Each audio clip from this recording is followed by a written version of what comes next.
Comment tu vas pouvoir trouver un équilibre entre les études et la gestion d'un business sans te sentir submergé?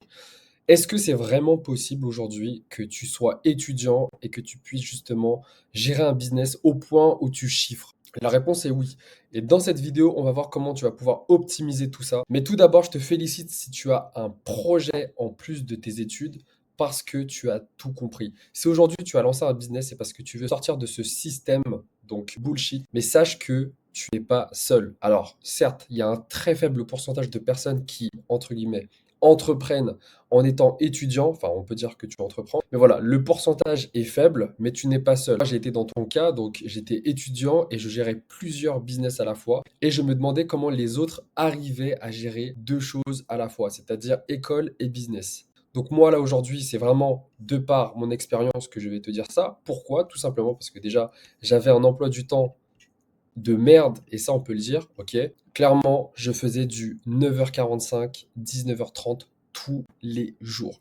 Tu vas me dire que 9h45 ça va, sauf que c'est pas parce que je commence à 9h45 que je vais me lever 1 heure ou 2 heures avant. Moi, j'en profitais pour me lever à 5 heures pour pouvoir justement travailler sur mes projets.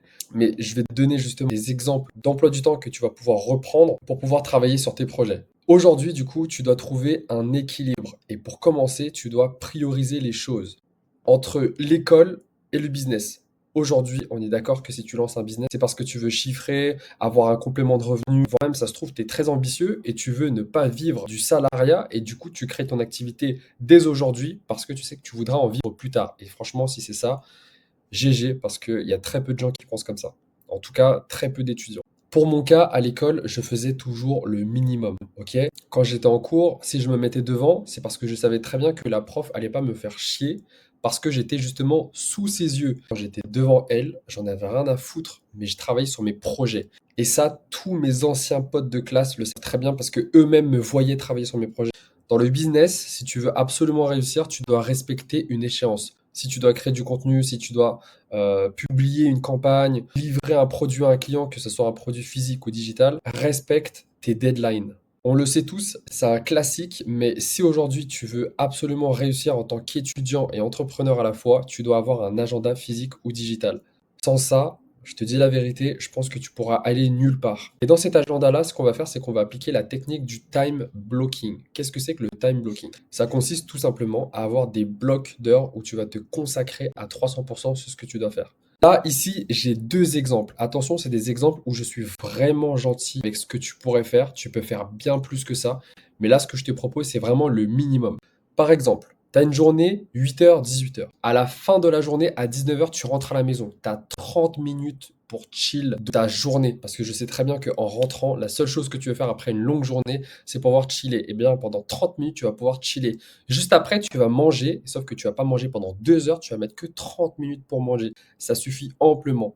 À 20h, ce que tu vas faire, c'est que tu vas réviser pendant 1 heure. Donc, réviser ou faire tes devoirs si tu as des devoirs maison en utilisant la méthode Pomodoro. Je pense que tu dois connaître cette méthode, mais pendant 25 minutes, tu vas faire un travail intense et ensuite 5 minutes de pause. Et après ces 5 minutes-là, tu reprends 25 minutes où tu es vraiment à fond dans ton devoir, dans tes révisions. Et ensuite, tu reprends 5 minutes de pause. Ok? À 21h, tu pourras enfin travailler sur ton business jusqu'à 22h30.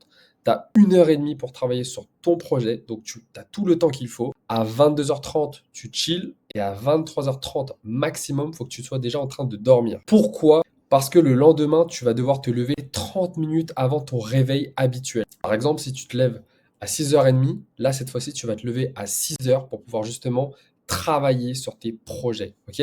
Parce qu'en fait, quand tu travailles sur tes projets le matin, en tout cas pour ma part, j'étais beaucoup plus productif. Et comme j'avais pas le temps de finir les tâches que j'avais à faire, et ben le soir, j'avais juste hâte de rentrer des cours pour pouvoir continuer justement mes projets. L'exemple B, tu as une journée 10h, 17h. Donc, c'est-à-dire que tu as plutôt une belle journée. À 17h, donc ce que tu vas faire, c'est que tu vas pas sortir, ok? Tu vas devoir apprendre à dire non. Non à des sorties, non à des distractions, ok? Tu sors pas, tu rentres chez toi.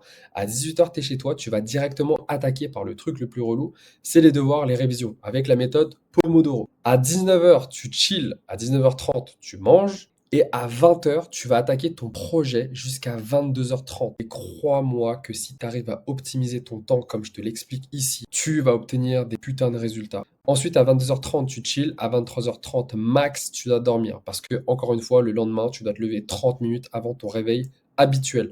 Donc, moi, j'estime que là, tu as assez d'heures de sommeil, alors qu'en vrai, tu pourrais dormir que 4 heures, 5 heures maximum parce que on est jeune, ok? Les étudiants, vraiment, nous, on a la meilleure période de notre vie pour pouvoir faire justement ce qu'on veut. Ensuite, dans tout ça, tu dois éliminer un maximum de distractions, ok? Quand tu es chill, quand tu es en pause, je ne veux pas que tu utilises Netflix, les réseaux sociaux ou scroller. À la place de Netflix, regarde des vidéos YouTube, regarde des podcasts. Alimente-toi, regarde des vidéos justement qui te permettent de te booster. Remplace les réseaux sociaux par des documentations. Documente-toi et à la place de scroller, tu lis. Il y a beaucoup de livres intéressants à lire aujourd'hui. Et si vraiment tu veux absolument utiliser les réseaux sociaux, Instagram, TikTok, à scroller, moi je vais te dire un truc, la vérité, fais-le quand tu perds du temps. Et tu sais à quel moment tu perds vraiment ton temps? À l'école. L'école te fait perdre ton temps, donc vas-y, franchement, n'hésite pas à scroller, à faire ce que tu veux sur ton téléphone quand tu es à l'école. Mais une fois que tu es à la maison, franchement, élimine toutes les distractions inutiles qui te fait perdre ton temps. Ensuite, donc on revient sur les exemples. Admettons, tu dois te lever 30 minutes et si tu es un mec chaud, 1 heure avant ton réveil habituel. N'oublie jamais pourquoi tu fais ça, ok? Demande-toi tous les matins à ton réveil, qu'est-ce qui me motive dans mes études? Qu'est-ce qui me motive dans mon business? Et à partir de là, tu vas réaliser que tu ne te lèves pas pour l'école, mais tu te lèves pour toi, pour tes projets, pour ton avenir. Et si tu arrives à comprendre ça et que tu le fais vraiment, c'est là que tu vas créer une routine productive. Voilà comment j'ai réussi à générer des dizaines de milliers d'euros lorsque j'étais étudiant, en licence, en master, parce que je m'organisais, parce que je priorisais mes tâches. Et comme je voulais vraiment pas être le premier de la classe, vraiment je faisais le minimum à l'école et je consacrais un maximum d'heures sur mes projets. Compte rendu, à la fin de mes études, je n'ai pas eu besoin d'être salarié, je vis actuellement de mes activités et ça depuis plusieurs mois. Donc si toi tu veux faire la même chose, écoute tout ce que je te dis, fais-le, mais fais-le bien. Là, vraiment, je te dis ça pour toi. Si vraiment tu veux réussir, si vraiment tu veux sortir du lot. En tout cas, si ce genre de vidéo t'intéresse, n'hésite pas à t'abonner, parce que je vais apporter encore plus de vidéos où il y aura du contenu avec de la valeur. Donc, abonne-toi et nous, on se dit à très bientôt.